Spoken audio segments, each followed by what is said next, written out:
I'm here to do my weekly update. I know it's been a couple of weeks since I did one, so let's just pretend that I'm always on it and that it hasn't been weeks. So, I am currently reading a bunch of things. I'm not even going to get into the fact that I'm still reading The Luminaries and I'm still reading My Own Words by Ruth Bader Ginsburg.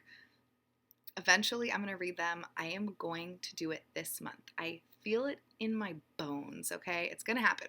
So let's talk about the 3 new things that I am currently reading, and we'll hopefully also have finished by next week, or at least 2 of them. One of them, I don't know. So I have started the Paris Review Volume 227. I have decided that I should, I don't know, try to read these because, I have them.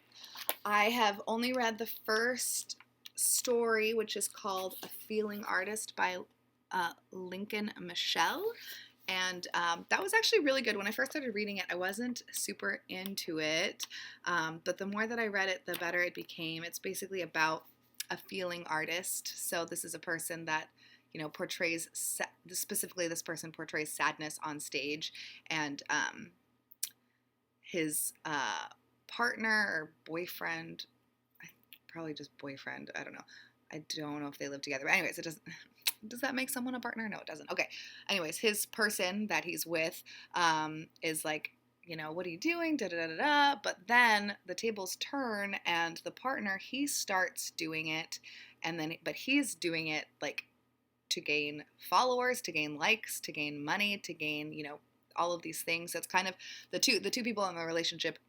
One of them is like a true artist that is suffering for his art basically, and the other one is the next best thing on Instagram or whatever.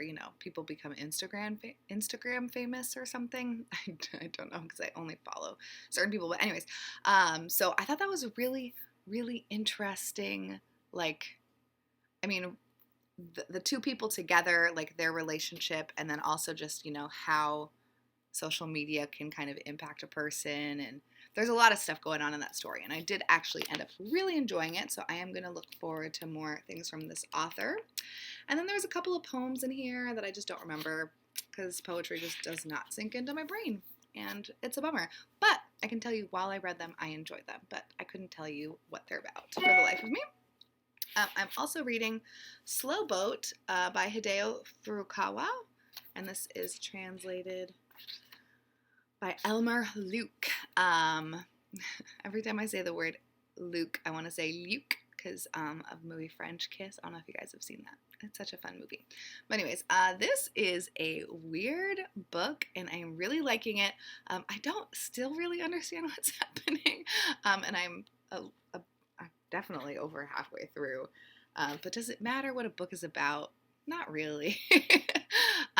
This is a person who is reminiscing on his first loves. Those are like the 2 things that have jumped out at me so far. But he's sitting around waiting for something. I mean, it starts with "I never made it out of Tokyo." So, and he, it's talking about Tokyo and his loves. Wow, I'm really good at talking about this book. I will say that it's really good, and I can't express to you what it is exactly about it that I like, other than, I really like the writing style. I really like the reminiscence of it. I love, someone looking back and thinking about things that they've done in ways that they've messed up or that kind of stuff. I really enjoy. And also it was really, exciting is not the right word because it's terrible, but there's a specific, he's talking, he has this girlfriend who is getting on a plane to leave, and he needs to get on the subway system in order to reach her.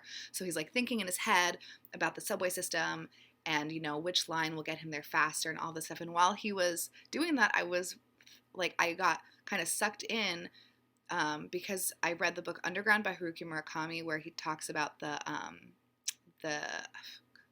I can't remember what kind of attack it was, but there was this cult that did an attack on the subway system in Tokyo, and so I was thinking of that, and then immediately after I thought about that is what happens to him. So he gets stuck, and so he tries to get on a different train, and then that's, it's basically taking place when that group is doing that terrorist attack. I wish I could remember what kind of gas it was. You'd think I read a whole book on it so I would remember, but that's okay.